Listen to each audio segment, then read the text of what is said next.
Bismillahirrahmanirrahim. Assalamualaikum warahmatullahi wabarakatuh. Bertemu lagi di channel Sukses Perangkat Desa. Sebelum kita lanjutkan, tak lupa saya ucapkan salam sejahtera bagi para rekan-rekan semua di seluruh Nusantara. Saya doakan semoga selalu dalam keadaan sehat walafiat, selalu bisa menjalankan rutinitas setiap hari, dan yang pasti selalu dalam lindungan Allah. Amin. Baik, sebelum kita lanjut, mohon support dan dukungannya untuk subscribe, like, komen, dan share. Sebelum dan sudahnya, saya ucapkan banyak terima kasih dan semoga Allah yang membalas kebaikan rekan-rekan semua. Di video kali ini ya, ada teman-teman kita ya, rekan-rekan kita minta materi atau kisi-kisi wawancara PPS Pemilu tahun 2024, dan nanti buat rekan-rekan yang minat PDF-nya ya, baik itu tes tertulis atau wawancara, atau nanti yang minat kisi-kisi wawancara ini, rekan-rekan bisa gabung di Telegram channel, linknya ada di deskripsi video. Nanti rekan-rekan bisa langsung chat saya. Baik, langsung saja ya untuk materi tips lolos wawancara PPS Pemilu tahun 2024 ya. Tentunya di sini kita harus tahu kisi-kisinya ya. Adapun ketentuan mengenai kisi-kisi soal dan pertanyaan tes wawancara PPS Pemilu tahun 2024 itu termuat dalam keputusan KPU nomor 476 tahun 2022 ya. Nah, berdasarkan keputusan tersebut ya, keputusan KPU ya, maka materi seleksi wawancara itu meliputi rekam jejak calon anggota PPS. Yang kedua, komitmen calon anggota PPS. Yang ketiga, pengetahuan tentang pemilu. Yang keempat, pengetahuan tentang kewilayahan calon anggota PPS. Yang kelima, ya, rekan-rekan akan diberi pertanyaan mengenai tes wawancara PPS, salah satunya adalah tentang wawasan ya. Yang keenam, klarifikasi tanggapan masyarakat ya. Jadi ada 6 ya mengenai materi seleksi wawancara. Baik, yang pertama yaitu rekam jejak calon anggota PPS, meliputi riwayat pendidikan formal calon PPS. Yang kedua atau yang B, pengalaman kerja di bidang kepemilikan ya. Contohnya pernah menjadi anggota KPPS, PPS, dan atau PPK ya. Kemudian yang C, riwayat pengalaman kerja.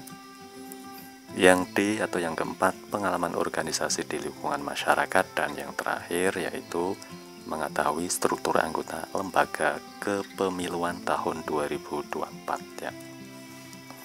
Untuk yang kedua, komitmen calon anggota PPS, yaitu meliputi integritas, profesionalitas, loyalitas, visi, dan kemudian misi. Untuk integritas tentunya rekan-rekan sudah tahu ya. Baik, langsung di sini untuk integritas itu merupakan gambaran diri dalam satu organisasi yang terlihat dari perilaku dan tindakan sehari-hari ya. Kemudian untuk profesionalitas itu merupakan kualitas dan tindak tanduk yang merupakan ciri suatu profesi atau orang yang ahli di bidangnya atau profesional ya. Untuk loyalitas merupakan sikap yang menandai seseorang memiliki komitmen penuh terhadap sesuatu, bisa pasangan maupun pekerjaan. Dan untuk visi itu apa yang ingin diraih saat menjadi anggota PPS ya, karena di sini materinya adalah mengenai PPS pemilu.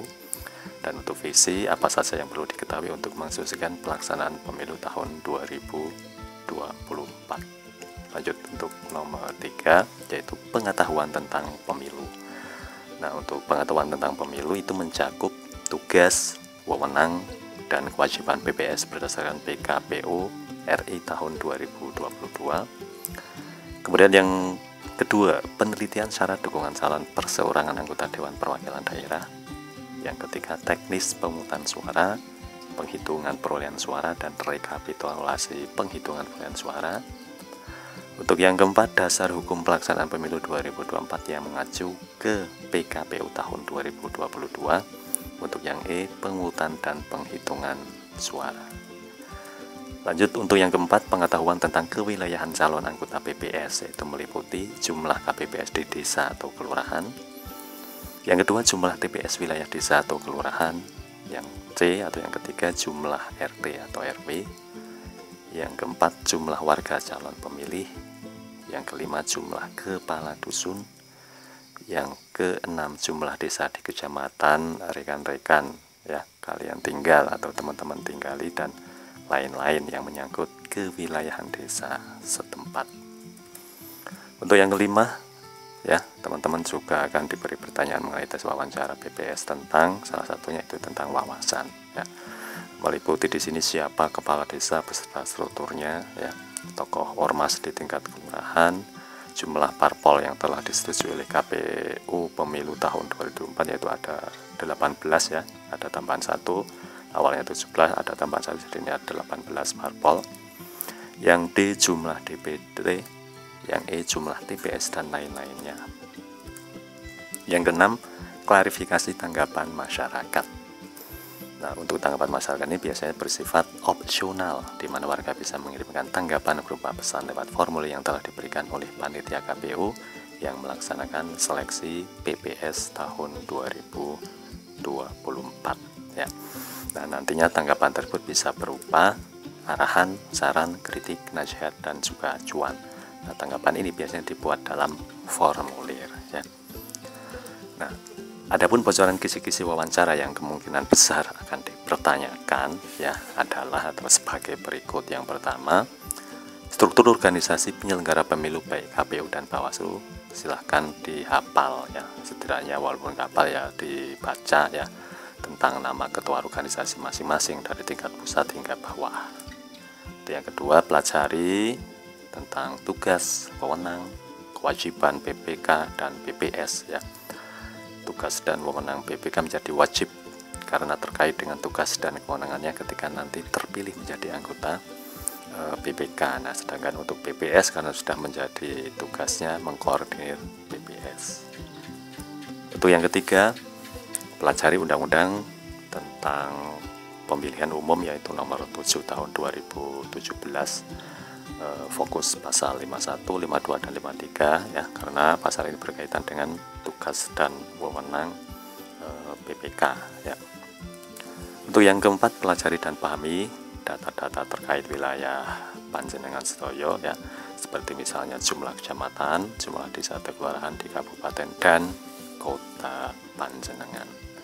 Untuk yang kelima, pelajari bagaimana teknis pemungutan suara di tempat pemungutan suara dan rekapitulasi penghitungan suara di tingkat TPS sampai di tingkat PPK ya, bagaimana pelaksanaannya. Untuk yang terakhir, pelajari Undang-Undang Dasar 1945 dan perubahan amandemennya, karena Undang-Undang 1945 merupakan dasar dari terbitnya semua undang-undang termasuk Undang-Undang Pemilu dan Tata Perundang-undangan di Indonesia ya. Baik, terima kasih. Semoga bermanfaat. Jangan lupa untuk like, comment, and share, dan tetap semangat. Salam santun, salam sukses. Berjamaah akhirul kalam. Assalamualaikum warahmatullahi wabarakatuh.